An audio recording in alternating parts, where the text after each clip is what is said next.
this week's guest. What's happening, everyone? I'm Tom Thompson, and this is the Unidentified Anomalous podcast hosted by myself and Digby Furno. This is actually the second interview we are recording today, and it's It's a long day. It's really interesting to go from one to the next, but it's so exciting. We're going to have so much to think about at the end of this. We are extremely excited to have joining us for the show today Mr. Graeme Rendell. He is the author of such titles as UFOs Before Roswell, Flying Saucer Fever, Dawn of the Flying Saucers, and Intercept and Identify. He is a member of UAP Media UK and was a speaker at the 2023 Roswell incident, which I really wanted to go to, but I couldn't make it. Graeme, we are so delighted to have you with us today, my friend. How are you? I'm great. Thanks, guys, for the invitation. It's lovely to be appearing. Thank you. You're very welcome. You're very welcome. I love the idea, especially the idea of UFOs before Roswell, because let's face it, most people's interest stems from 1947 and Roswell. They think that that's the first time. But I'd love to hear how you got into the subject, why you specifically chose to go down that angle, and hear everything you have to say on the subject, basically. I mean, I've had a lot of I'm 56 now, so I'm going back to the sort of mid-1970s, early mid-1970s. I was interested in science fiction. I was interested in the Second World War. You have to remember that kind of 1970s is a period where people's relatives, close relatives, such as fathers, grandfathers, fought in World War II. Sure. Every weekend, war films are on the terrestrial, the BBC channels, the ITV channels. So you couldn't get away from it. Even kids who weren't that fussed about World War II still had a bit of an interest in it. You were playing Japs Commandos on the schoolyard and all this kind of stuff. So it was everywhere. Yeah, it's in living memory, really, isn't it? Yeah, so I had a deep interest. I had close relatives who were in the war. My mother lived through it, so you heard all the stories and you got really immersed in it. I was also interested in airplanes because my mum bought me airfix kits to keep me quiet when I was 4-year-old. From then, so reading the kind of instructions that came with reading the potted histories of the aircraft when you were building the kits with the instructions. I was a bit of a sponge back then, so I wanted to read more and more and more about what I was building. So that just led to me reading all the books out of the library. And of course, reading science fiction as well. I got into that. So my mum one day, and I've told this story a few times, but I'll tell it again. I was reading Isaac Asimov books, which had like spacecraft on the front of the paperbacks. There was a whole series of them with really, really good artwork by Chris Foss, who was a noted science fiction artist back then. And my mum came in with a book one day. She said, "Here, Graeme, here's another one of those for you. You haven't got this one yet." And it wasn't fiction. It was fact, or at least purporting to be fact. And it was a book by Brinsley and Pro Trench, and it was Mysterious Visitors. It had a picture of a flying saucer on the front. So it was all about almost ancient aliens, I guess, things from the Bible, all the way through to the present day. So it was quite a wide-ranging book on UFOs. It wasn't just a fairly narrow focus in terms of things that happened from 47 onwards. It had quite a wide field. And I sort of still look back at that book and quite a few of the other ones I read quite fondly from that almost golden age of books about UFOs. And in a lot of house moves and life getting in the way since then, I've sort of either mislaid or lost or whatever a lot of that library, which I'm now scrabbling to sort of reestablish through eBay. So I've actually amassed quite a library over the years. But yeah, so back then I was interested in science fiction. I was interested in UFOs. I was interested in airplanes and World War II. But in terms of the Foo Fighters, once I started learning about that, all these kind of interests that I had came together. So World War II, German secret weapons, which I was really interested in as well, through a documentary that was done on the BBC in 1977 called The Secret War. It was a 6-part series which covered things like the missiles, the rockets, Enigma, which was just coming, like the information about the Enigma machine was just coming out then. So all this stuff really sort of galvanized my imagination. And then just this interest in World War II and UFOs all came together with the Foo Fighters when I heard about it. Because again, like a lot of people, it was, UFOs, didn't they just start in 1947, with Kenneth Arnold and with Roswell, because at about the late 70s, people were getting to know about Roswell. But no, these were stories that were happening from World War II. And of course, back then, there wasn't that much information about the Foo Fighters. And no wonder people didn't really discuss it in magazines and books and newsletters about the UFO phenomenon, because there was simply very little to it. I mean, the presentation I did at Roswell, and actually the one I just did in Awakenings in Manchester, had a couple of slides which showed the magazine article from American Legion in December 1945, where a former aide to General Hap Arnold, who was the CNC of the American Army Air Force during World War II, he was on a fact-finding trip to Europe towards the end of the war, and he amassed some of these stories about the Foo Fighter cases and put them together in an article. There was about half a dozen cases, a couple from the Pacific and a few from the daytime of pilots seeing strange things. But that was effectively, give or take a few of the stories that came out of the woodwork in the 50s and 60s. But that was about the sum total of knowledge on the Foo Fighters for getting on for 50 years. And that's quite a long time without, any substantial kind of study into that part of the phenomenon. So again, it's not surprising that when people wrote books in the 50s, 60s, 70s, and even into the 80s, they skipped over World War II. If they actually mentioned things that happened beforehand, it was the ghost aircraft, not the ghost rockets, they were 1946, but the ghost aircraft of the 20s and 30s, or the ghost airships of the 1910s and actually earlier into the 1890s.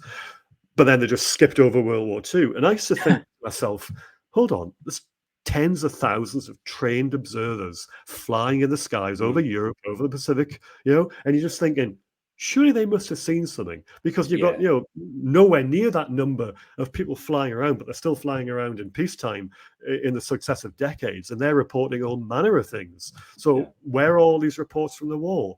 Because people, if they saw anything strange, it was chalked down to German weapons. And there were comprehensive reports on, flak defenses that sprang up out of nowhere and new aircraft that were seen, all this kind of thing. So where were the UFO reports? And it was just something that I did think about back then as to why there was this gap, from 1939 to 1945 that somehow needed to be filled. Now, there were books that did cover it, but very, very, quite vaguely. If you actually got any information, it was those cases from the American Legion magazine from December 1945, that particular issue.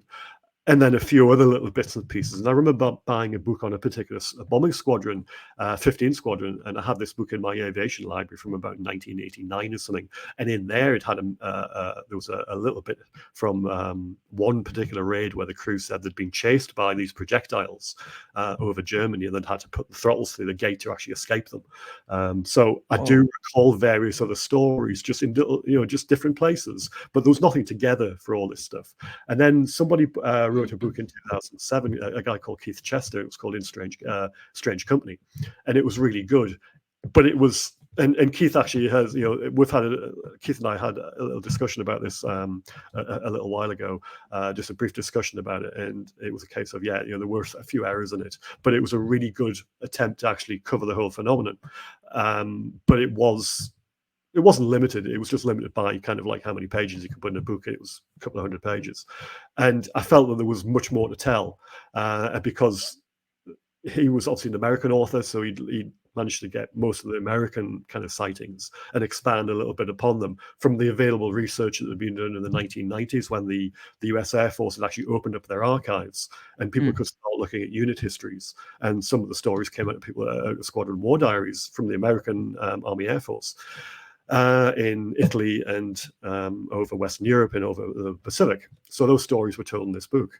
But there was a lot more. There was, the RAF side was hardly covered. And I thought, nobody's gone through the RAF squadron archives in any great depth. Yes, okay, they've probably looked at them to try and corroborate the stories that do appear already in the legend. But there must be more out there. And of course, that's where the basis of my book came from, because I trawled through lots of squadrons, and I've got obviously this background of being interested in aviation, so I knew exactly where to look. I knew which squadrons, which time frames, all this kind of thing, and I can interpret the information in the reports. So it's not like somebody who has an interest in UFOs writing a book about aviation. It's somebody who's got an interest in UFOs and aviation writing a book about that as well. So I'm not trying to be sort of like put myself on a pedestal here, but I think I had a slight advantage maybe over other people. completely unique perspective to look at it, because you've got the ability to address it from both angles. And you're absolutely right. Some people would go, I'm interested in UFOs, and then I'm going to investigate this era here, but they don't have the knowledge to back that up from the other side. So they're learning as they go along. So it seems like it was a natural way for you to go. And it's really interesting. I find it absolutely fascinating, and I think it must have been so much hard work for you to do the research that you needed to do to enable you to do the book. Because unfortunately, let's face it, we're talking about a time when most of the people who lived through it now are no longer with us. And also the type of people that lived through that time are the type of people, stiff upper lip, keep your mouth shut, don't say things that, and you've got that to overcome. Which must have been very difficult. I mean, I remember my grandfather. He was an amazing man. He was stationed in Normandy. He was in charge of communications backwards and forwards from France to England. He was stationed in a little farmyard in the middle of nowhere in Normandy. He was an amazing man. We actually did a trip back to Normandy, me and my father and him, before he passed. And we went to find the farmyard, and it was an amazing experience going over there and reliving everywhere that he went. But you ask him about the war, and he will give you no details. He was prepared to let us go on that trip. I was here, and then a little bit and stuff would come out the way, but they don't talk about it. They don't do it openly, do they? They don't do it off their own backs. If you push people or prompt them, then you'll get a little bit, but they don't necessarily volunteer the information themselves. And also, we're dealing with a time and people that, we talk about PTSD now. We're talking about David Grush and his PTSD. Everybody coming back from war, Second World War was probably 10 times more horrific than anything that anybody sees here. Yeah. PTSD didn't exist at that time, let's say. Obviously, it did. If it didn't have a name, didn't have a term, and you were just told to put up, shut up. Yeah. People were demobbed, and that was it. The last thing on anybody's mind is talking about something that they may or may not seen flying in the sky. So, well, it also been. I mean, there was stigma in the squadrons as well, because there was two types of stigma back in the war, and this is not necessarily that well understood. There was a kind of in the squadrons, there was always a hierarchy of people, and there was always some gentle kind of ribbing anyway of people who did things wrong. So if you crash an aircraft, either no fault of your own, you still got a bit of a reputation. Or if you did something wrong in a mission, then that would stay with you for a long time, and people get nicknames and all this kind of thing from it. And one of the particular squadrons that some of the people saw things. This was North Africa, and this was 1943. 43 Squadron. They were flying Hurricanes on night intruder missions behind the lines in North Africa, and one by one, those pilots saw things that they couldn't understand. But because it was a kind of, it's something we don't talk about, because you just get stick from your squadron mates. So you get, the what we say, the piss ripped out of you, the Mickey taken out of you, they make fun of you, for an American audience. It's a bit of colloquialism. It got the point where people were obviously unwilling to speak up about it, because they knew what kind of reception they were going to get. But one by one, the pilots in this particular squadron, so you're looking at about maybe 20 pilots in a squadron, one by one, they started seeing things, these kind of experiences. And one particular pilot he must have been quite a strong memory, because in 1955 there was this notable airliner sighting over New Zealand, which made all the newspapers across there, and it got into all the UFO magazines. And this particular former pilot wrote to the Civil Aviation Ministry in New Zealand saying, "I wonder whether my sighting from 1943, when I was with 43 Squadron back in North Africa, was a similar thing." And he wrote chapter and verse. He wrote about 4 pages to the Civil Aviation Minister about this light which sat on his wingtip, and accompanied him on a raid. And he managed, and it was one of these things where he worked out after a while that if he turned and dove quick enough, it sort of had a bit of difficulty catching up with him, but it eventually did. So he was able to get on its tail, if you like, after a while. And he opened up with with these 4 20mm cannon, which would be used normally to actually fire at the armor on tanks. and to blow soft-skinned vehicles to smithereens. But these cannon shells did nothing to this light when he managed to fire at it. It just kept flying, so he didn't know what the hell it was. So, but he was so obviously this. If you had that kind of experience during the war, that would stay with you. Now, whether you chose to talk about it, and he didn't until this particular event, but you just wonder how many other people had similar kind of events and they never came forward. So I wonder we're only scraping the surface here in terms of what we actually know and what other people just aren't willing to tell you. I wonder if there are more people, if they were around today with everything that's going on at the moment, whether more people would feel more comfortable now to come forward. And it's sad because I think there's a lot of information that could really benefit the cause. And there's real life stories from real life people out there that unfortunately we won't hear or get to know about, which is in itself is incredibly sad. The other side of the stigma, so I mentioned there was two different types of stigma. The other was from the actual intelligence officials, the people who debriefed pilots when they came back from raids. So a lot of that, and nowadays you have, obviously we're well aware of the stigma that's in the US Air Force that's pervaded that since the 1940s, 1950s. But back in the war, there was also a similar thing because in many cases, when pilots came back from raids and they encountered strange things, the first thing that the intelligence officer would say at the debriefing desk would be, "Old man, have you been drinking?" That was, what's this crazy story you're telling us? So pilots would learn quite quickly that if they came back and they started talking about this kind of weird stuff, then would they get taken off flying duties? Would they, have to see a shrink as it was back then? Would they be taken, would they be declared unfit for flying with all the stigma that entailed as well? Because obviously you might be classed as being, other people might think you were malingering, when you're wanting to get off combat duties.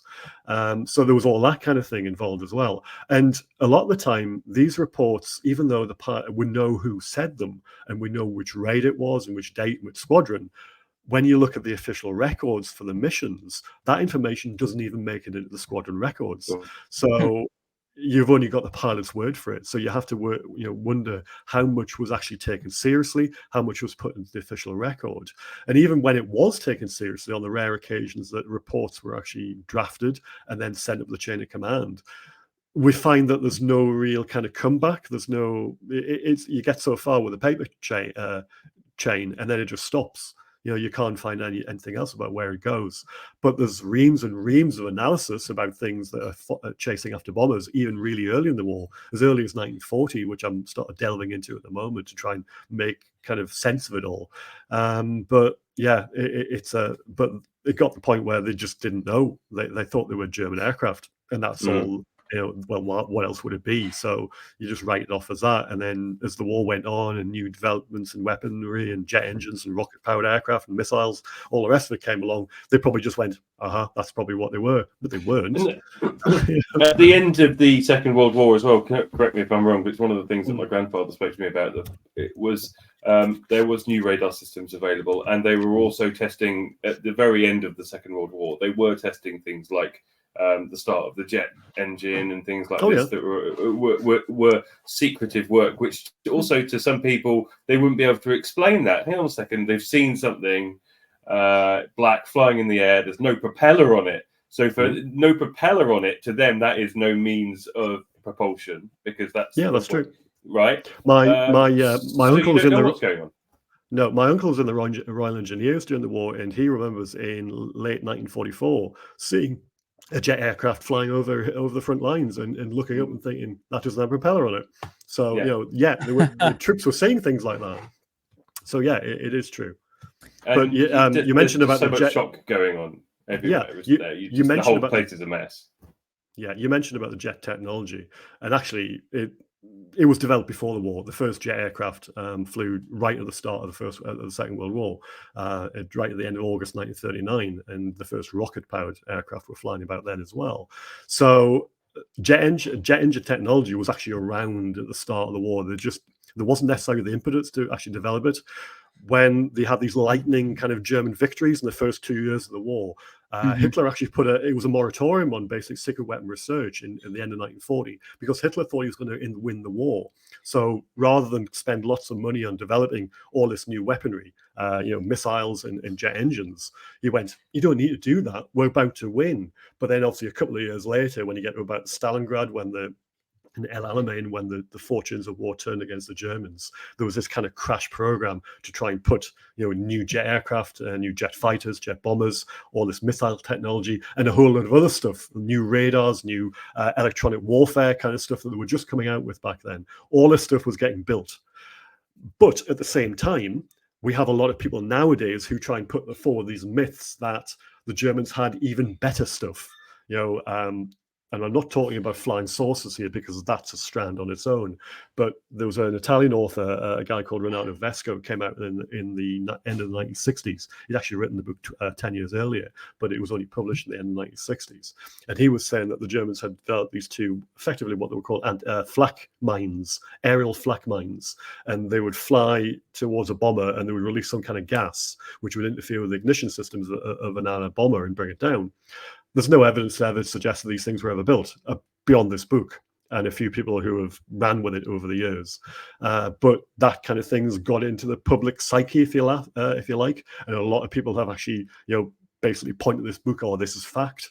So you've got all that kind of stuff to deal with as well. And then you've got the Nazi UFO kind of strand to deal with as well, because that's a whole thing on its own, which has taken a life of its own since about the mid-1960s and a little bit earlier maybe, which people have just thought, oh yeah, well, they must exist because I read it in the book as well. But actually, no, it comes out of a whole load of apologists, neo-Nazis, and a whole load of people who wanted to get jobs with the Americans after the war who couldn't for whatever reason. So yeah.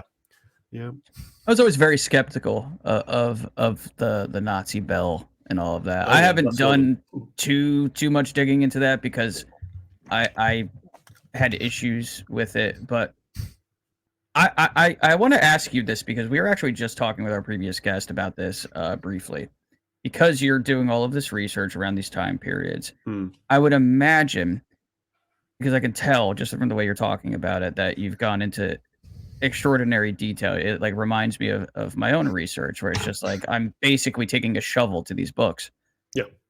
I would imagine that you may have come across some indication that after we tested the first atomic bomb out here in the desert of the United States, that there was just an enormous increase in sightings. What have you seen regarding that, in your travels and as far as your research is concerned? Certainly in the books I've written about aerial encounters from the late 40s and early 50s, there's definitely a connection in terms of sightings over sort of atomic and nuclear test facilities. So places where, they were doing research. Oak Ridge, for instance, Tennessee, there's a lot of cases where aircraft which were assigned to the defense of this area, had to be scrambled or sent out to investigate strange lights in the sky or objects that were seen in the vicinity, or in some cases overhead the actual installation.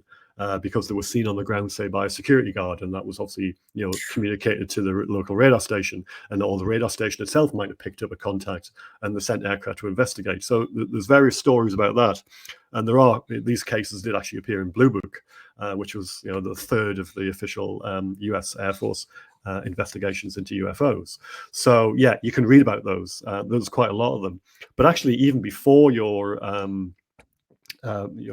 first example there about the Trinity explosion, in July 45, when they tested the atomic bomb in the desert, there was actually sightings over Hanford, which was an atomic research center, which Hanford, if I'm getting my geography right for America, which I'm not great at, is that in the Pacific Northwest by any chance? I think it's is it Washington State?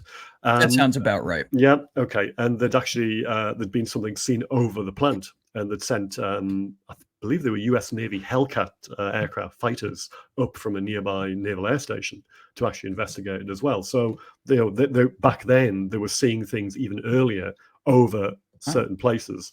And I wouldn't be surprised, although I've never seen any cases to justify this, I wouldn't be surprised that actually Oak Ridge or Los Alamos back then, had their own share of sightings. I would imagine. you would think, right, just based on the pattern and everything. And so it almost seems like they were, whoever they are, were aware of what we were developing. And like, I've spoken about this a bunch of different times. Valet has talked about this in a lot of his books.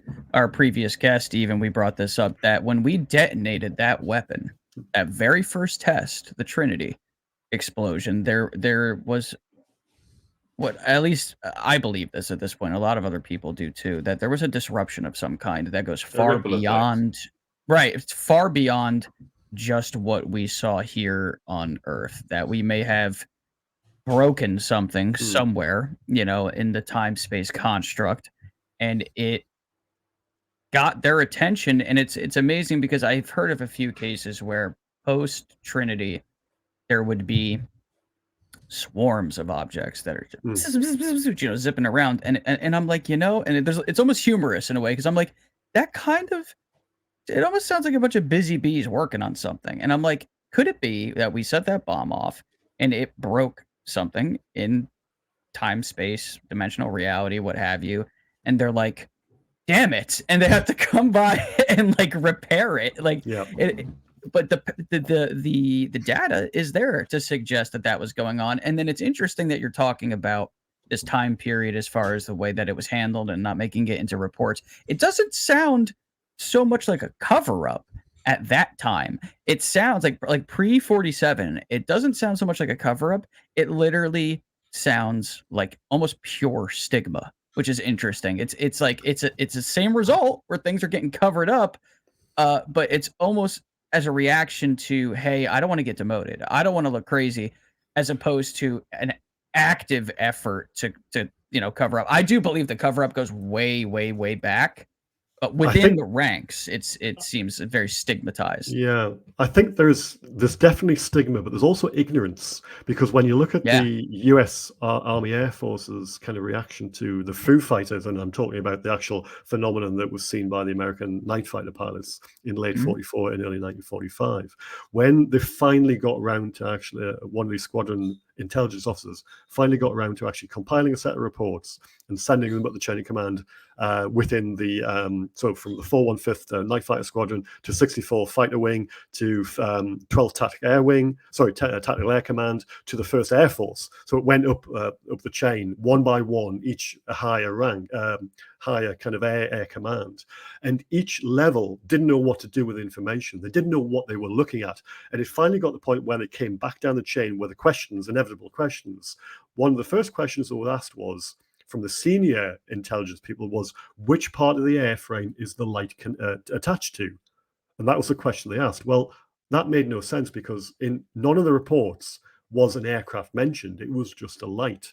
So it was a clear, not just a misunderstanding, but a total failure to actually, you know, read the reports to understand what they meant, to actually, you know, ask intelligent questions. And that went on as well, just for the fact that they couldn't get their heads around what was going on. And it got to the point where the final word, they had to actually seek advice from the British Air Ministry, which took about a month to get the reply back.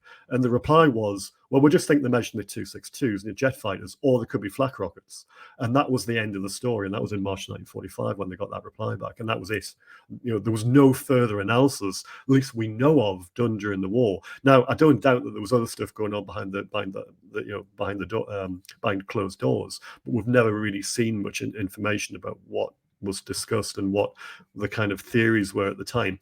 But just to go back to your point about, you know, did the kind of dropping of the atomic bombs or the testing of them actually provoke some kind of change in, you know, how things were looked at, maybe by, you know, NHIs or somebody else looking in on us? I think it might have been just more than that as well. I mean, my own personal theory is that if you've got somebody who is, well, like you can imagine this as being some kind of big research kind of project, and you got people, you know, or things watching us and our development as a species over the years, and they might just see us, you know, as a kind of like a lab experiment. You know, so I'll see what the monkeys are going to do next. You know, oh yeah, they've discovered fire, they've discovered the wheel, they've discovered the steam engine. Oh yeah, they're getting better and better, you know, sort of thing. But now they've got a world war. Well, actually, the First World War, strictly speaking, wasn't really a world war. Yes, okay, things happened in different parts of the world, but the Second World War was a huge conflict which had effectively everywhere over the world, apart from maybe South America to a great degree. not a lot happened there. But everywhere else in the world, there were, it was kicking off everywhere with huge, sort of connotations for economy, for social structure, for people, just generally people's lives. And if you can imagine anybody looking in, hell, time travelers from the future, where would you want to go? Oh yeah, I'd want to go and see the Second World War, because this huge, huge conflict, which will have ramifications, political, social, economic, for decades afterwards. And we're still effectively, sort of reaping the reward, or reaping the rewards of World War II now, with the kind of political and social constructs that we have nowadays. So it's a pivotal time in Earth's history. So why wouldn't any kind of outside agency looking in on us be interested in that? Yes, they would. And then, just to cap it all, they'll see, because no doubt they can see things like this, if that's what they are, then I wouldn't expect anything else. That they can see that we're mucking about with, atomic fission, which was 1938, I think, when the concept was finally kind of sort of nailed down as to we can do this, and then it was just a case of getting the wherewithal to put it into practice. And you get so far in the war, I think 1942, when the Manhattan Project was kicked off, as a reality, then it's going to be, eventually they're going to come up with the fact that they can knock two atoms together and have a huge explosion. So yeah, fascinating, isn't it? Like, it's World War II. Even UFOs aside, World War II is just one of the single most interesting parts of all of human history. My mom kind of instilled that in me growing up. There's always been this interest in that particular time period. I have seen probably every World War II documentary that has ever been made at this point. I've read so many books. You feel like you're watching some sort of watered down version of like Star Wars with like the Empire. It really is remarkable. But then you throw UFOs in there, but it all makes sense, right? Like you're saying, there's an agency that's present. And it's like, well, if they have the ability to move in and out of different points in time and space, we don't even have, like, based on our previous guest and what he was talking about, we can't even call it time travel at this point. It's just travel. All right. It's just, I don't even know what we need to make a new word for it at this point. But it's like, if you could go and watch anything, that's, you know what? That's interesting, because there have been a lot of major catalyzing, almost like nexus moments in human history where there have been UFOs reported. And it's like, well, what the hell is the connection there? I have footage on my computer of UFOs that were seen in New York City during the events of 9/11. I have things similar to that for the Fukushima meltdown. I have the eruption of Mount St. Helens. There were actually UFO reports there. So perhaps there's some validity to what you're saying, Graeme. Like, maybe they are aware of these like nexus points and they're like, let's go watch. And someone on Twitter recently said, could you imagine if they have the beings, the NHI, whoever they are, could you imagine being able to like go into their library and actually see some of these things that there's no footage of? Like this weird cosmic library, and you go to the Earth section and they just have everything. I mean, my God. Can you imagine? I mean, again, I've got no evidence to be able to back up what I've just said. So they are literally theories. They're just my, things I think about. Speculation. So, yeah, exactly. So I'm not going to, nail my kind of, that to a wall and say that's me, that's my position.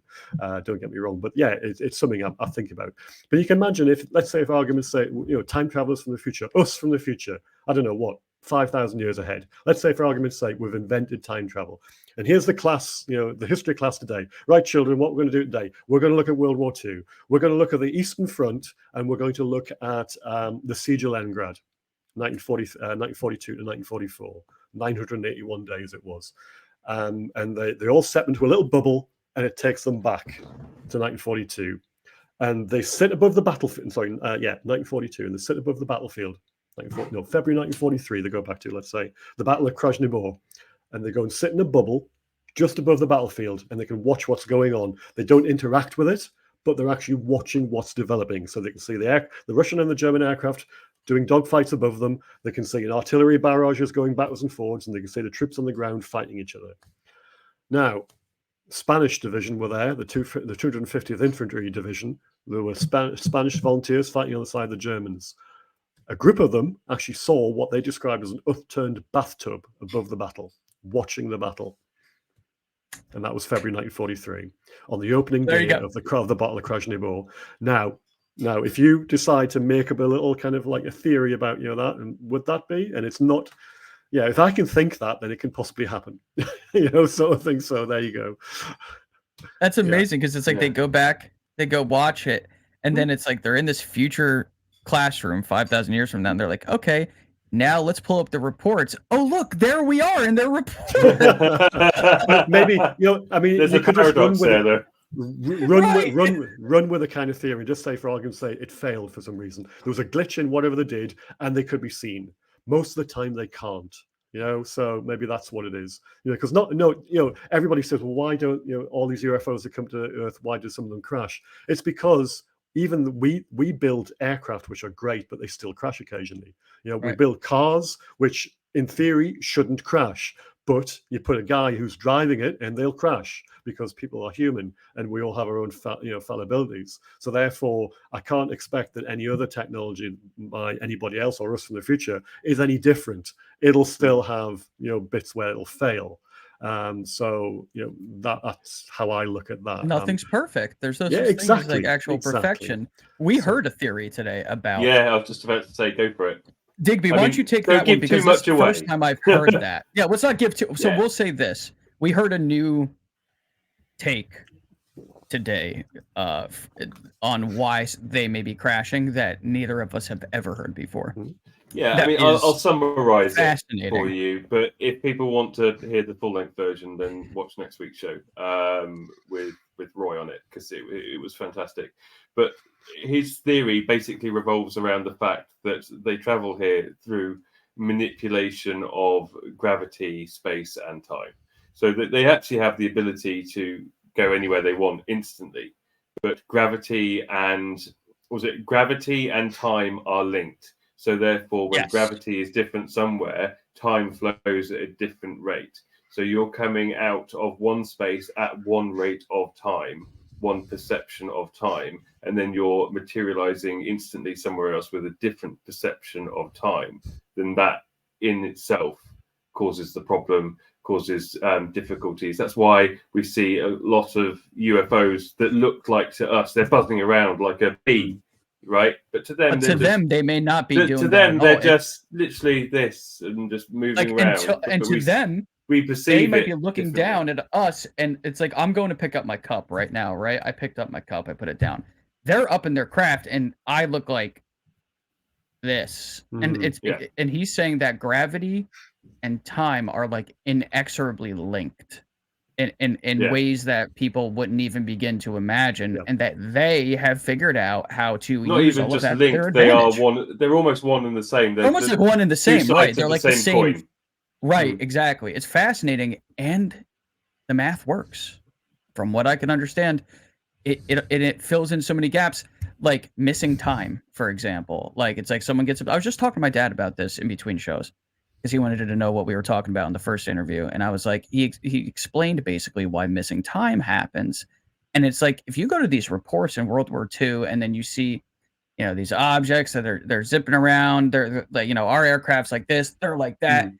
It's like, it was, what did he said? It was like, they're in phase. And then when they come out of phase, and they're now subject to the rules of our dimension, for lack of a better term, inertia and such, that sometimes it's like coming in for a bad landing. And that's when you have Roswell. That's when, I believe Roswell was actually had something to do with radar, but that's a whole nother story. But sometimes some of these craft crash because it's like, it's almost like a skateboarder doing a trick, and he goes up and he tries to do a 900 and he lands, but the back of the board didn't quite land perfectly, and now he's on his ass. It's like, it's just like that. And maybe it doesn't happen as often as we crash airplanes, but it does happen. How many of the crashes are actual UFOs from NHI, and how many of them that we see crash now or reported to crash now? Or how many of them we're trying to backwards engineer, and we're the ones crashing them? You don't know. There's lots of different theories, isn't there? Some of them, and Jacques Vallée has spoken about how some of them may have been what he called gifting sites, where they're like,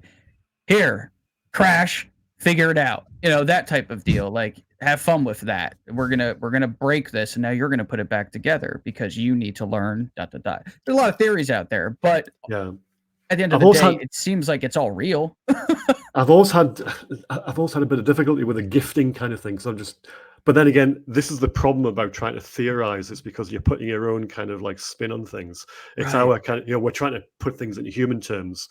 And if you're Yes. dealing with something that's, for the word alien, and I'd hate using that word, people try to get me to use alien quite a lot, but I'll I do don't use here. it like almost at all anymore. But you know what I mean by that. So therefore, if we're trying to put ourselves into the minds of something else, then which we might not understand, we might not be able to understand, never mind understand, Right. then that's where I think people fall short generally by trying to put human motivations into maybe NHI. It's our only possible motivations. perception of Well, it anything. is, but that doesn't mean to say that's how it works. It could be that, I mean, I'm just spitballing here, but it could be that there's, that it's some kind of disposable part of whatever they use, and it's just like it's something. It's like a throwaway bit, so it's That's a not great like gifting. speculation. The fact that it's just like something that they would just leave behind. It's just waste.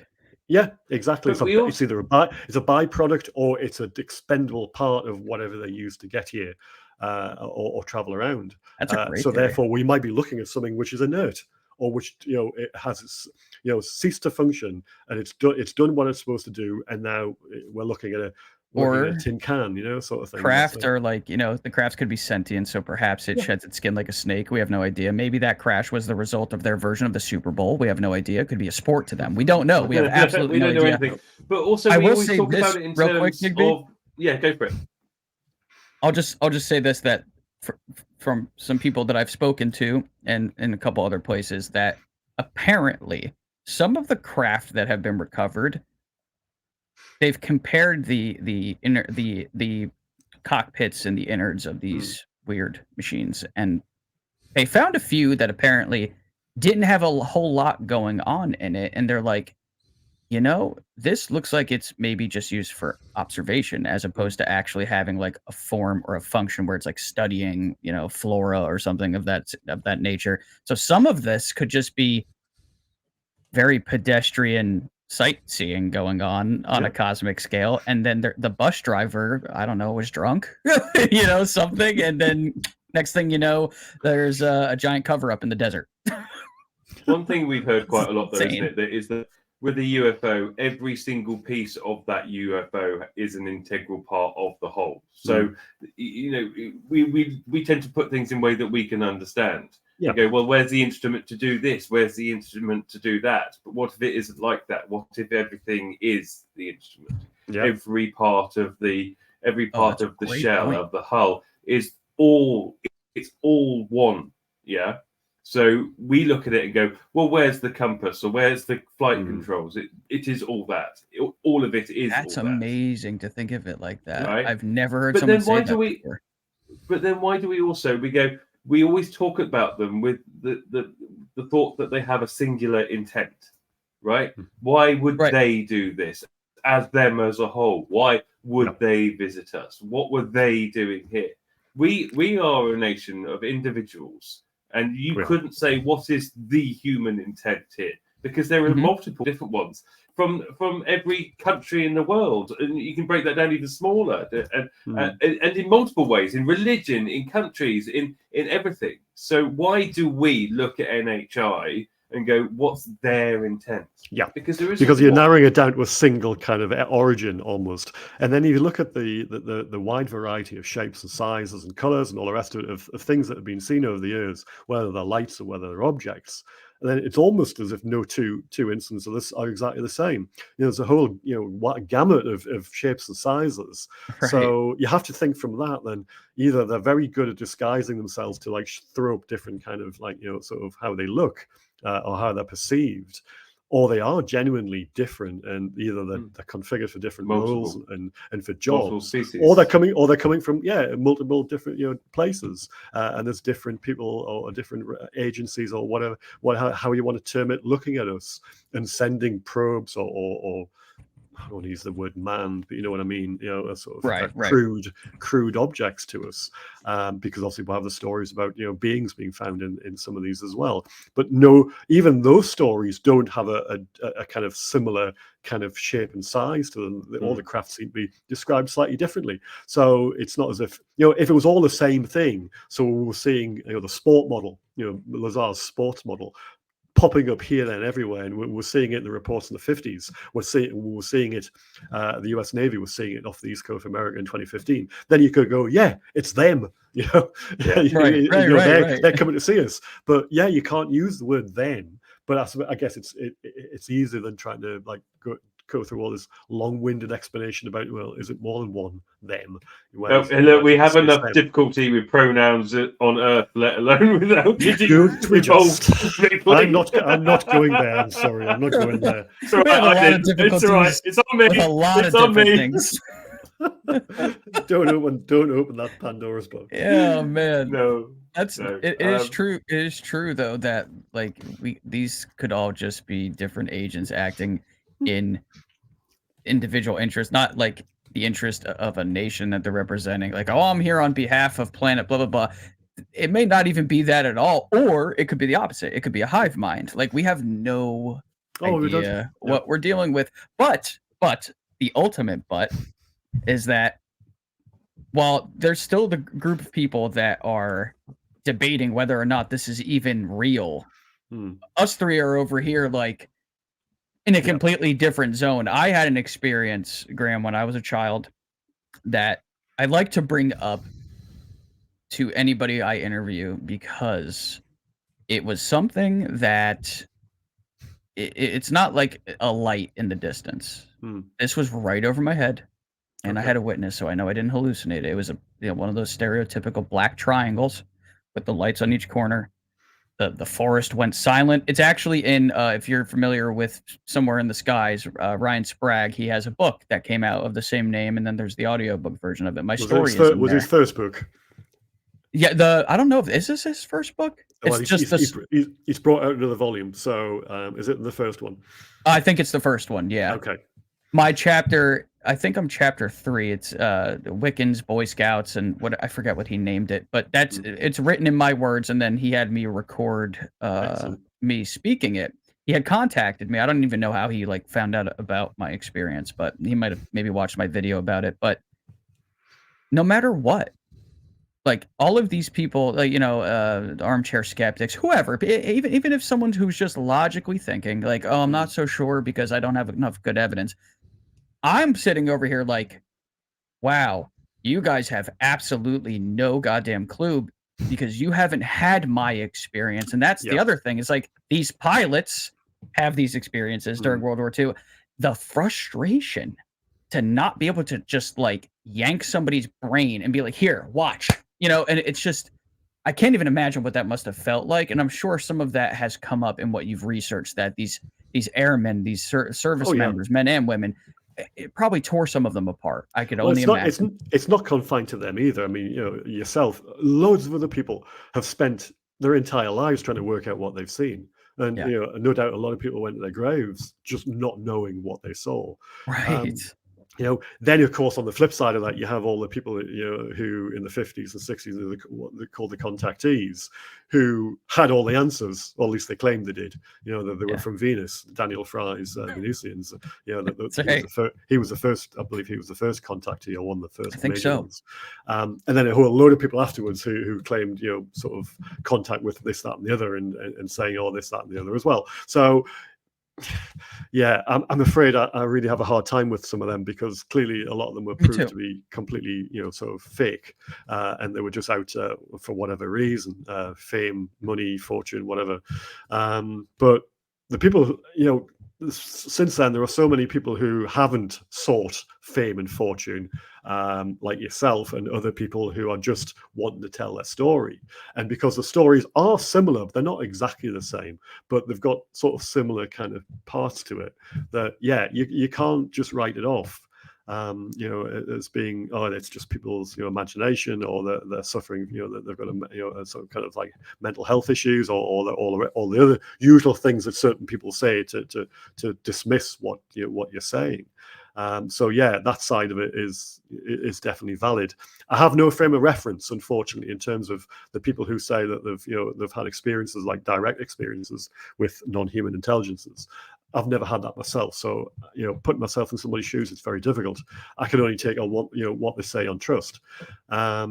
Whereas that's why I basically restrict myself to what I do, because at least there I can sort of relate to records, etc., and I can look at stuff with a bit more, with a bit more experience, kind of thing. But yeah, unless of course it happens to me in the future, then I join that select band of people who, for better or worse, have come into close contact with beings, etc., intelligences. Call them what you want. I mean, the weird thing for myself that made it difficult, specifically for me to talk about it, was the fact that I was already interested in it. So imagine, this happened in the late 90s when I was about 10. So it's like, I basically started studying UFOs like the minute I was able to read. This has been with me Right. since birth. I have no explanation for that, right? Some people say that is the phenomenon instilling that in you, right? And there's this weird synchronicities that you run into. I'm sure you've seen it all. I'm sure you know exactly what I'm talking about. And then you have the experience.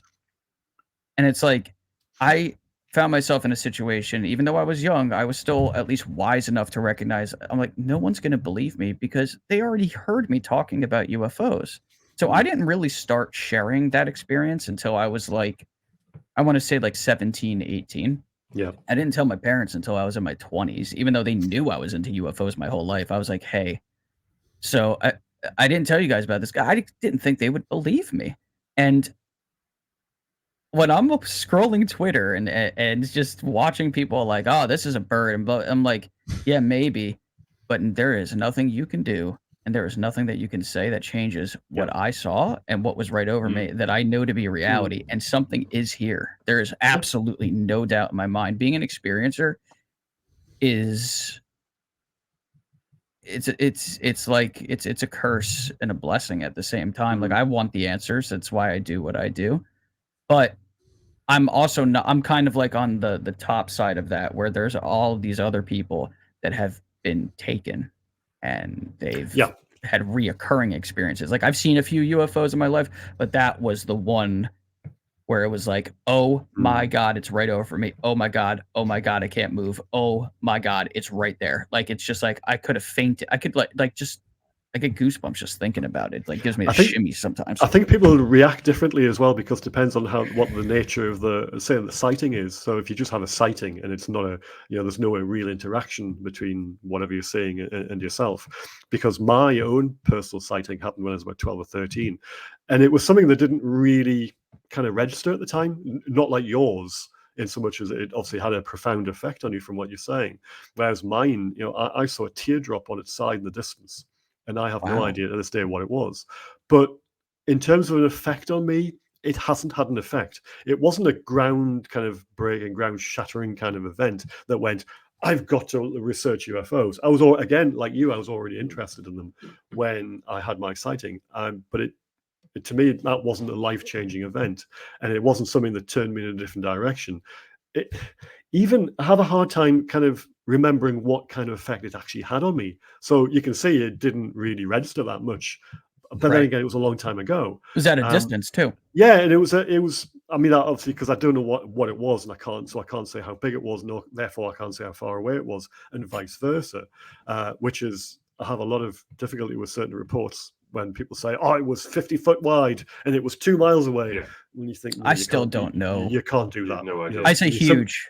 If it's a 747, or a B-2 stealth bomber, you can do that because you can work out the dimensions, and therefore you can work out the distance based on how big it is in the sky. Yeah. But if you don't know what something is, therefore you can't measure it, therefore you can't tell how far away it is, and vice versa. But so I'm never ever said to anybody, look, that's how far away it was. All I can say it was in front of the clouds, and then it disappeared behind a cloud because it was a fairly cloudy day with blue sky in between them. But that's all I can say, and it was silver and orange. And it was a teardrop on its side, so it wasn't a balloon unless it was flying sideways, and I couldn't see a basket. I can't tell how far away it was, but it just looked, it was big enough to see, and I guess at arm's length, if I'm remembering correctly, it was probably, sort of maybe a quarter of an inch, maybe less, Right. in terms of arm's length, and that's arm's length now. You said than orange, as a right? kid. It was orange and silver. So that So it comes had- up a lot. Yeah. That color, even in the Foo Fighter reports, isn't that Yeah, funny? it does. Yeah.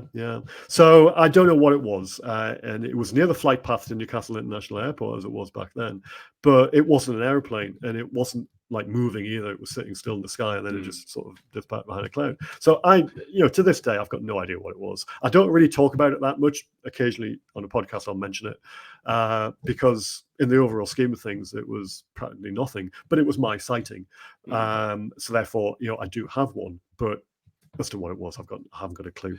Really, it's really interesting, and this comes up quite a lot because Tom, you're talking about your experience, your first sighting. You were about 10.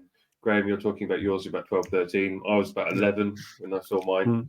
And I think that maybe there is something about the innocence of being a certain age that, or your mind is not at that point fully formed. Yeah, that as well. That means that perhaps people of that sort of age do see their first sighting. I mean, there's the three of us here. We're looking at our first sightings, and we all saw them within 3 years of each other. Not literally, but as in our age at the time. That same time scale for oneself. Yeah. And mine was, I remember mine, I was looking out the passenger window of my father's car when we were driving down to London in the middle of the night. I was 11 years old, and I was looking up at the stars. And then all of a sudden, one of the stars was here, and then it just dropped. And it stopped. Dead. Like that. I was like, that's not normal. That doesn't happen. A shooting star doesn't stop. And then it went boop, like that and flew off. I was like, there is nothing that anybody can ever say to me that will ever explain that. No. You can't. It's one of the observables too, like the instantaneous acceleration and deceleration. And I've always chalked up what I experienced to only like just a couple different possibilities because of just how extraordinary the moment was. It was either reverse engineered alien technology that the humans were messing with, or it was alien, for lack of a better term. I don't use that word often. It's just that alien is a good word for it because there is nothing else on Earth that comes close to this object in its beauty, its form, the way it made me feel, and what it was doing. And how big was it? It was fucking huge. I mean, that's literally the best way I can describe it. And I've estimated that it was between 200 and 300 feet above me, based on where the tops of the trees were, and going back to that spot in the woods. It was in Lebanon State Forest here in New Jersey. It has a different name now, but and the fact that I had another person with me, like, I know I didn't imagine it because we both saw it, and what it did to my skin. Like, have you ever taken a balloon and like put it right over your arm hair and static electricity? It was all over my body, all over me, and the all of the crickets and all the chirping and everything just faded out. It was like somebody had a soundboard for nature and just went, and then when this thing, because it stopped over me for a moment, almost to acknowledge. It felt like I was being acknowledged. Honestly, it's like humans, and then it kept going, and it was moving very slowly, and then the sounds came back, but then there was this like, and you don't hear this in these kinds of reports from other people that often, but there was this tremendous like whoosh of air that followed, and it had like a wake of air, and the light on each corner was almost indescribable. I still struggle to find the words for that. It was almost like plasma is like the closest thing I can come up with, but it was like a beautiful white light, but with like almost like a blue haze around it. It's almost like you see these Honda Civics driving around with these like aftermarket headlight kits, and they have these lights that are almost like two different colors, and there's that secondary color on the edge. It was like that, but it was like liquidy and in motion, and the craft itself was like a matte finish, perfect black, matte, smooth, but it almost looked like rubber, but matte. It's so hard to describe. And it's like the next week that followed, I mean, I had to be by myself. You know what I mean? Like I've even cried about it. Not in my adult years, but it's just that it was so powerful. I always told Profound. people, I was like, I feel like that was the closest I've ever come to like meeting God. I can Like understand that. And it was yeah, so intense, man. Like I seriously, can it's understand still your like, emotion. whew, it's that's why when I see people, you know, basically, you know, like talking shit about what we do and having these conversations, I'm like, I so badly wish I could hand you this experience and have you feel it. And it's like, now I sort of know what those pilots felt. I know they're up in an airplane and in the midst of war, which is totally different, but it's like, I could only imagine what they felt when they have a fucking light that is just hanging around on the wingtip, just following them, doing all types of things. Or if they had something that went even further than that, maybe they were, you know, displaced or something and their airplane was miles away from where it should have been. And it's just, it leaves you speechless. In some ways, I wish my sighting had evoked kind of emotions that you clearly have regarding your sightings, and I can appreciate some profound kind of event sparking off, like saying you basically want to cry over it, because there are similar things that have happened to me, not UFO related, but other things. When I do think about it, it kind of does provoke quite a strong emotion. I just remember at the time for my own sighting that I realized I had nobody to talk to about it. Nobody who would not listen to me, but just wouldn't understand it. They wouldn't have a frame of reference. My parents had no interest in it, and they didn't really comprehend what I was interested in, because they had no knowledge themselves. And my school friends weren't interested in either. Yes, okay, they would watch Star Wars or Battlestar Galactica because they were quite popular back in the late 70s. Yeah, of course. But in terms of relating that then to UFOs, no, that didn't happen. You couldn't talk to your teachers about stuff like that because I think they would probably just think you're a bit weird. Unless of course I might have found one who did actually sort of understand that kind of thing. But there was no Twitter, there was no social media, there was no internet. If you were in a provincial city in the northeast of England, which you had a library, so you could read a few UFO books, but there was no way of being able to work out, a kind of a newsletter, especially when you're 12 or 13, you haven't got the wherewithal to be able to work out, where your nearest UFO group is. Maybe if you're not that great, in terms of talking to people, which I was a bit of a kind of a loner. I was, back as a kid as well, so didn't have that many friends anyway, if you like, and it was quite difficult to be able to find people who to share it with. So I didn't, basically, back then. Yeah. Right. Whereas today, you've got all manner of people who can help you on social media, and you can maybe discuss it with you, or you might have shared experiences, or just help you make sense of it, or not, but at least you've got someone to talk to, or you've got a forum like this to be able to go out and speak about it. Whereas back then, no, you didn't. So I guess there's your parallels between Tom, what you were saying before about PTSD, or Digby, what you were saying about PTSD, sorry, and about the war, when people had it, but it wasn't recognized. There's a case of people had experiences back then, but did you have anybody to talk to about it? Well, no, not really, but nowadays you do.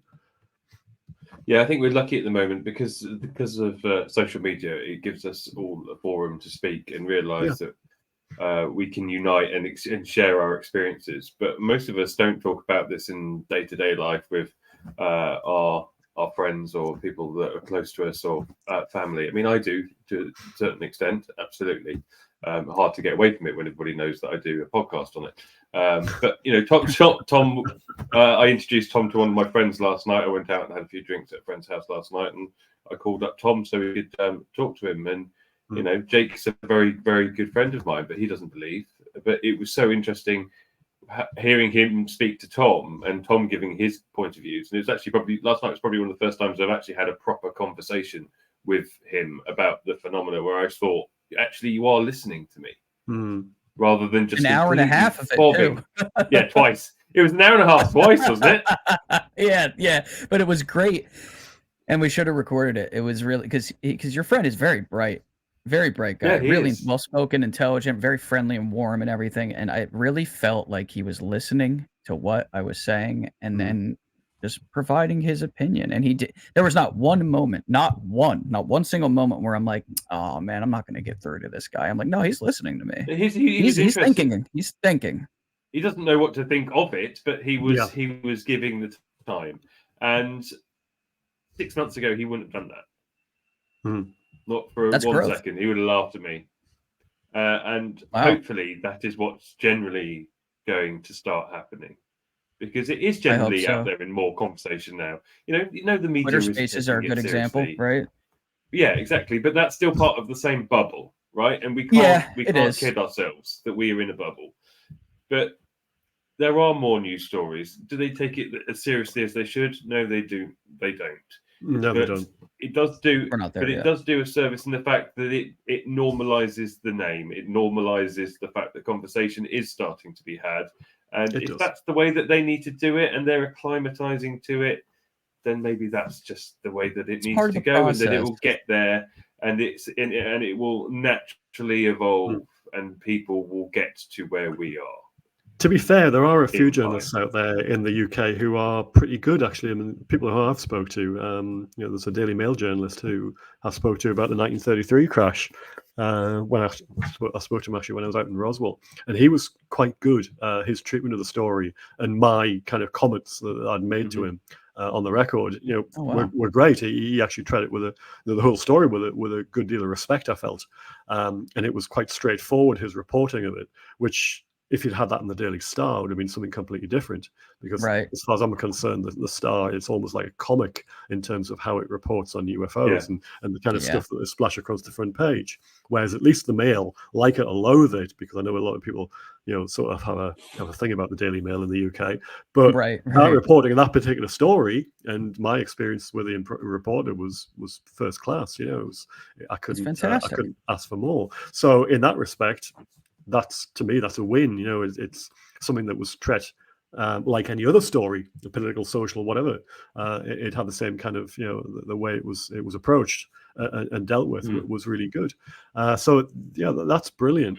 My kind of circle of friends and acquaintances outside ufology, you get everybody. You'll get a few who are interested in it to a certain degree. You'll get people who are just ambivalent. It's just something they've heard in the news, and then you've got people who have no idea what it is at all that we're talking about.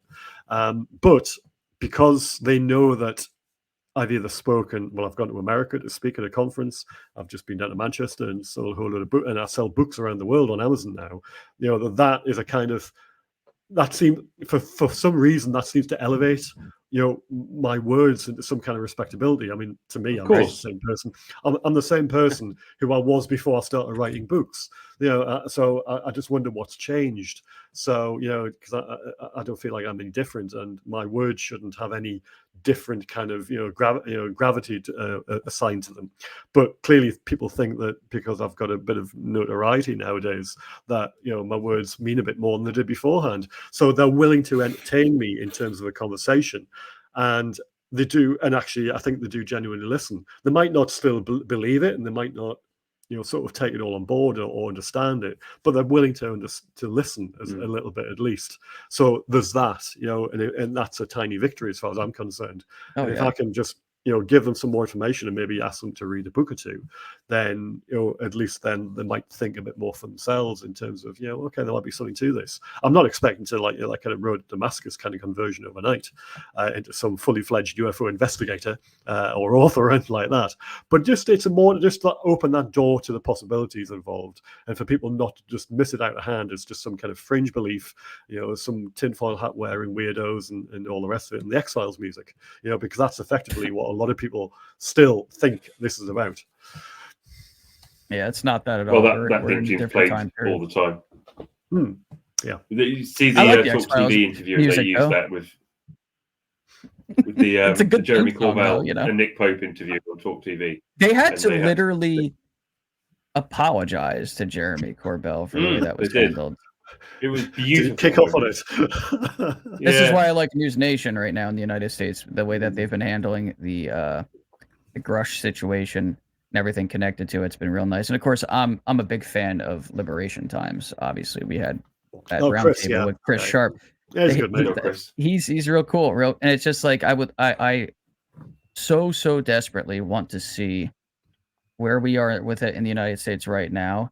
I want to see the UK just fast forward right to that, so everybody can just be like in line with each other, and then we can walk through the fog together, because it's like everybody's United States is here, and then this country's here, and then Brazil is here. It's like, well, we all need to start getting on the same page, because that's how we can actually start making some progress with this. Let's treat it with It needs to actual stop being respect. called an American problem. It's not an Because American it's not. problem. It's global. It's a worldwide phenomenon, right? And everything that we hear is like, the American people deserve to know. They're the fucking Everybody deserves to know. The world Human deserves to know. beings This deserve isn't to an know. American Right. issue. I don't want to American. I'm American. I love my country. I do. Yeah. Like, the national there's nothing anthem wrong makes with me that. emotional, but my God, like, I'm also a citizen of the planet Earth. I don't want everything to be Americanized, because not everything about America is all that great. The only thing that I hope, either. the only thing I hope the British intelligence services and the people who might have looked at this kind of thing, historically, the only thing I hope they haven't done is look at it and go, we can't cope with this. We just don't want to know, and have just gone, right, we can't look at this. Do you get what I'm saying there? Yeah, I do. They've gone just, right, okay, this is too much for us. We'll leave it to the Americans. Yeah, I could see that being a very after very the war, distinct possibility. Britain was basically in decline after the war. Loss of empire, dealing with financial problems, political kind of problems here, there, and everywhere. And they might have, somewhere along the line, some bureaucrat or somebody in influence might have just gone, look, we're pulling the plug on this. We'll let the Americans do it. And if there's kind of like a fallout, or it involves us, okay, we'll get back into it at some time. But otherwise, we're just going to leave them to do it. And anything that happens here, well, it's not a cover up. We'll just put our heads in the sands and just go, right, that didn't happen. I mean, I've never said that before. That's just something I've just come up with over the top of my head. But it's a case of, you just wonder whether they're literally just not interested. That's probably wrong. Just that they can't cope with it. There's just too much for them to actually get into. It might be just too expensive. They might not have the people involved to be able to do it. To get involved with it, it might just be beyond them. And whereas across America, you have the resources, you have the space, you have the manpower, you have all this kind of stuff, and you have the desire to, in certain sections of whatever, the backroom people to be able to do this. Whereas here, we're a small nation, you can't hide things away too easily, and we haven't got money to even like man our hospitals correct, and our police force and our education facilities correctly, let alone get involved with UFOs. So maybe they have just gone, we can't do it. We are closely linked and tied with America as well. So it's a case of they're already doing it. And they probably know everything that they're doing over there. Yeah, that's right. They do it. What I'd be interested in knowing is, when you look at other countries and what they're researching and what they found out that we don't know anything about. So like Russia and China, this is the element of what's going on at the moment. There is a race to get up to speed, to get the information, to get technology, to do whichever way that you look at it. There is a race here between Russia, China, and America and England. And that, unfortunately, I think that race is Russia and China versus America and England and the rest of the world. So who gets there first? I think that's fair. Yeah, and I think that Russia is coming up in conversation more and more recently. There's talk of the intercepting of UFOs in late 1996, firing on them, downing Russian planes. All this information that people are talking about now, and I wouldn't be surprised if an element of planned disclosure coming from the States at the moment is to make sure that they have control of the narrative of it. Because the longer you leave disclosure, the longer you're leaving it for somebody else to come out with it. Exactly. Right. Yeah. It's a game of dare, isn't it? Or who's going to go first. You want to leave it as long as possible, but what's that game? It's like playing Operation or Buckaroo or something like that. Who's going to be? No, you're dating me now. I'm dating myself now as well, Graeme. But do you know what I mean? It's like we don't want to tell the people, but we also want to make sure that we tell the people before Putin tells the people, or Kim Jong-un, or whoever comes along after them. Absolutely. Yeah. So I can't wait for all those people to disappear, man. No. Seriously, we need. Yeah, it's timing, and it's also something that maybe gives us a chance to start being friends, right? Like, to say it as simply as possible, I grew up in the United States under the impression at the time, knowing about the Red Scare and all the things that, the Cold War and such. It's like in the 90s, the Russians were our friends. And it's like now we're back to this shit again. It's like, I don't hate Russia. What the hell? And then it's the governments, right? But unfortunately, we are in a situation where there's a lot of self-interest, there's a lot of ego that's involved with all of this. I hope to God that, my great-grandchildren down the line will be like, "Ah, yes, our good friends in China that we're working with together on solving the UAP issue," or, our dear friends in Russia, our dear friends in Korea." Just Korea, not North or South Korea, Korea. It's like, if we South all Korea. came together on this issue, which it is a global one, we could be making progress because, for all we know, we may have to protect ourselves against something one day, right? Like, not to be, into the doom porn here, but, like, honestly, like, what if a civilization You came don't know. upon the Earth, They're in the know. and was like, "Hey, resources, like, we Well, got to put some stuff aside." remember Reagan and Gorbachev talking about, if there was like kind of Right. an But extent. they were like right, though, in threat. saying that we Yeah. would have to Get together. put the bullshit aside. You have to do it. Unfortunately, out of the three of us, I mean, I don't know about you two guys, but I have traveled across Russia and I have traveled across Siberia. So I did that in '92, and even then, unfortunately, there were bureaucrats in various positions that we encountered who hankered over the old days. They didn't want the fall of the Soviet Union. They wanted the old days where it was us versus them, because they were in a more position of authority, and that authority and that money and that power went in the end of 1991. So I'm probably old enough and cynical enough to know that, or to understand that actually a lot of those people are still around, and they might have changed. They've got more fancy suits now, and they like all the Western stuff nowadays. But essentially, they still want that. They still want that us and them, because it keeps them in charge. And if it was a case of more, of a more kind of friendly kind of relations, that control over their country wouldn't be as absolute as it is. And that goes to the Chinese as well, in different ways. It actually goes also for Rocket Man across in North Korea. They lose all that if they become much more kind of sort of allied or friendly towards the West. In a certain way, that also works out the other way around as well to Western powers. But That's true. there's still vested interests in making sure that there's a divide, but also there's a vested interest in making sure there are political divides within countries as well. So America, within Britain as well, and within virtually every country in the world. So unfortunately, until you get past that as well, and you get past economic divides, political divides, social divides, and any other divide you might want to think off the top of your head, those divisions will still exist, and the chances of us working together, to me, they seem to be getting further apart every day rather than closer together. It might take some kind of cataclysm or some event that we have no control over from outside, our little mud ball, to be able to put us all together. But even then, I would think that some people would probably work against us because they might see an advantage of not doing so for some reason. True. So No question. this kind of thinking about, we'll all come together, and we'll work for the common good. It's a lovely kind of like thing to think about, but I think human nature is something completely different, and I wouldn't like to predict how everybody or some people would react if basically it was the kind of the chips were down. So there you go. That's just my happy thought for now.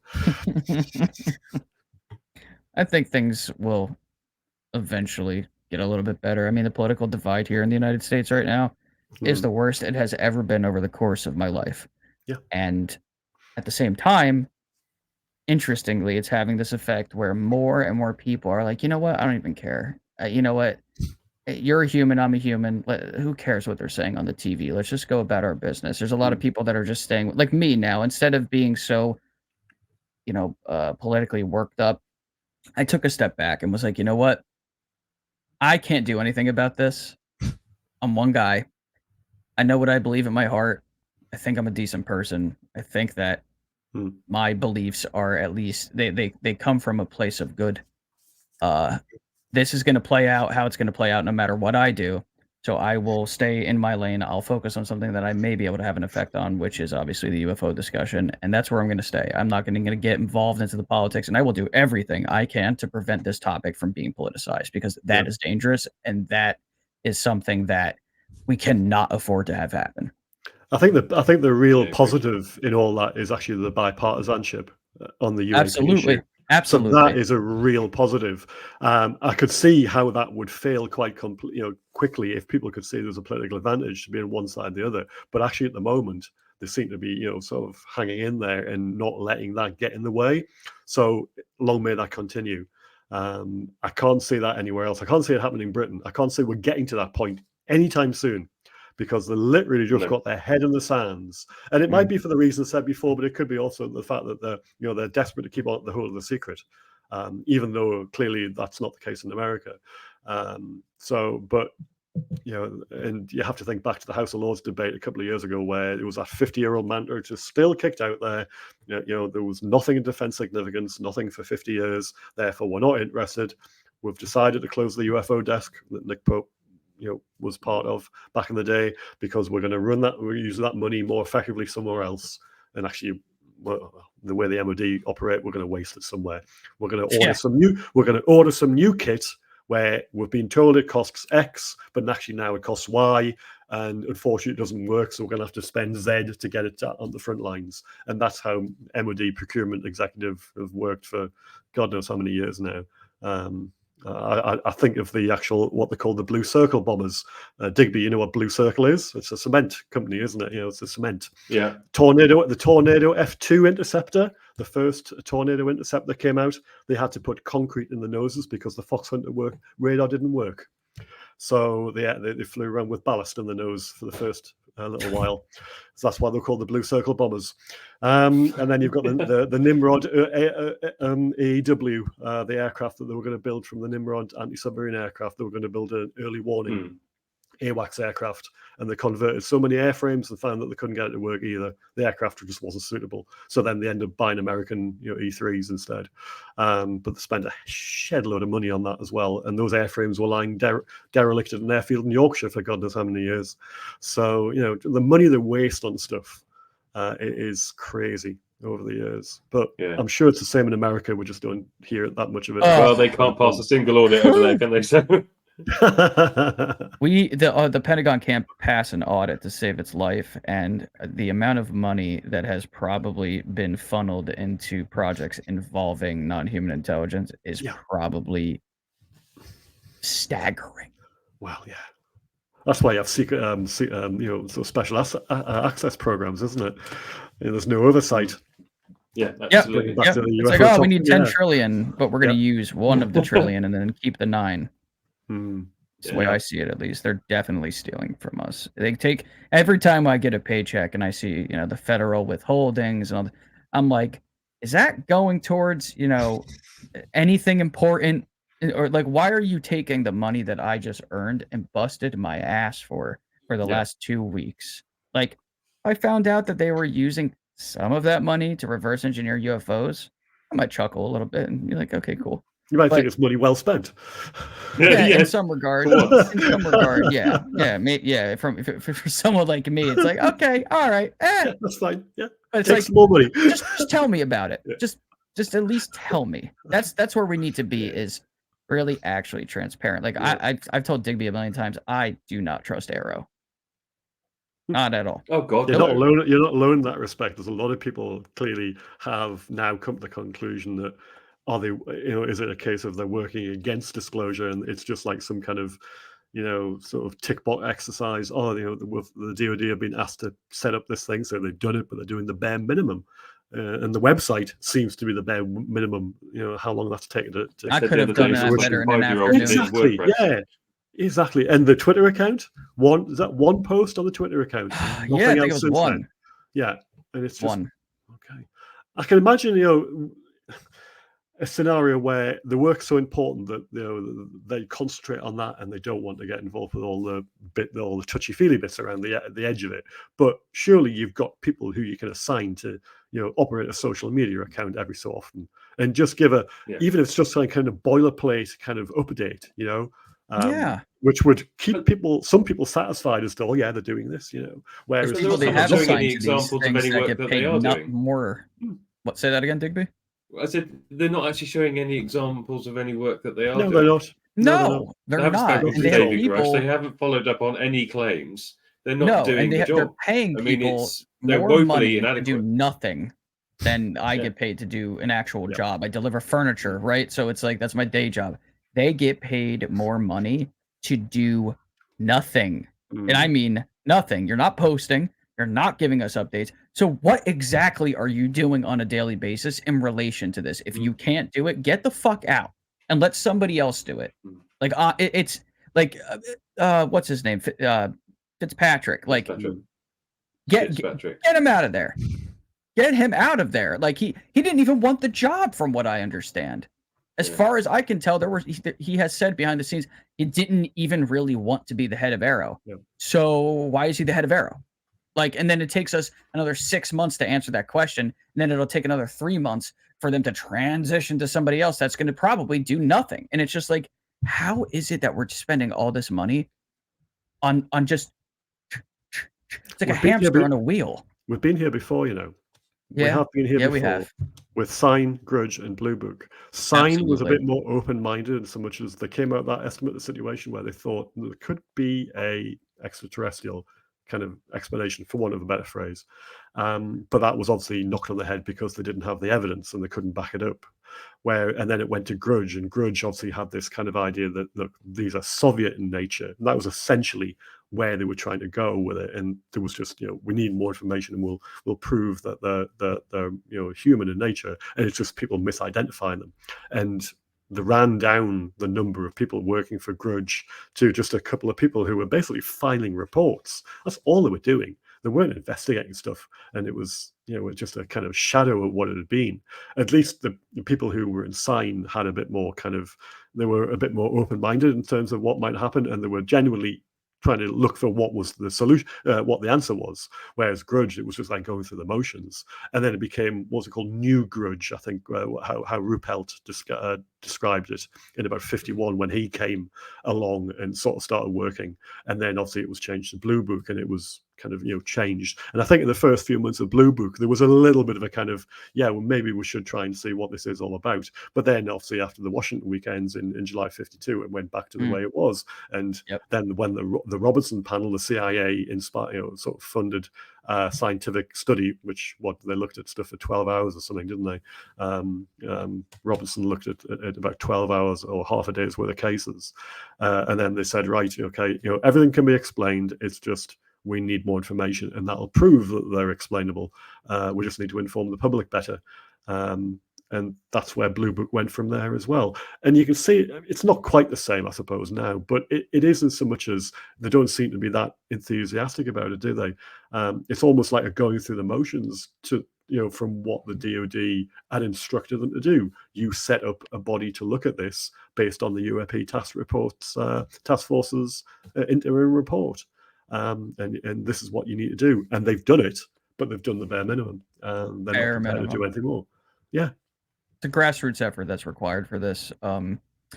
Citizen journalists, our podcast here, your books, like the things that I really believe that now that we, us, the UFO community, the people that are really out there trying to figure this out, or like just anybody that has a podcast, you're at least speaking about it and opening people's ears to it.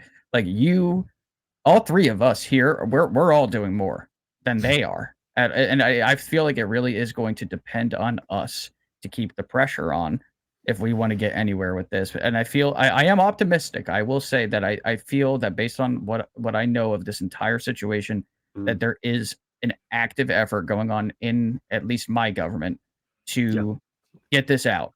But at the same time, there's these, old bureaucrats that either want to keep the power, the money, whatever comes of that, or you have the ones that are afraid that these are demons. They have their religious values and such, and they're like, we shouldn't even be tampering with this. Not that they're not real. They're real, but we shouldn't be going there. We shouldn't be studying them because who knows, Book of Revelation, whatever.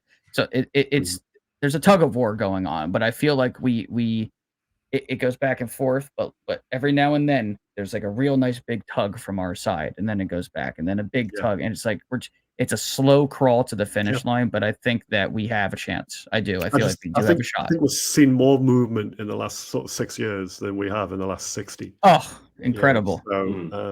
It's amazing to be able to live in this time period where there's been so much movement, and you sort of feel for the people who were here before us, the people who were so interested and so invested in it, but seemed to get nowhere. Yes, okay, they had their own, I guess, their own breakthroughs, but in terms of how much has happened in the last 6 years, it doesn't seem to compare.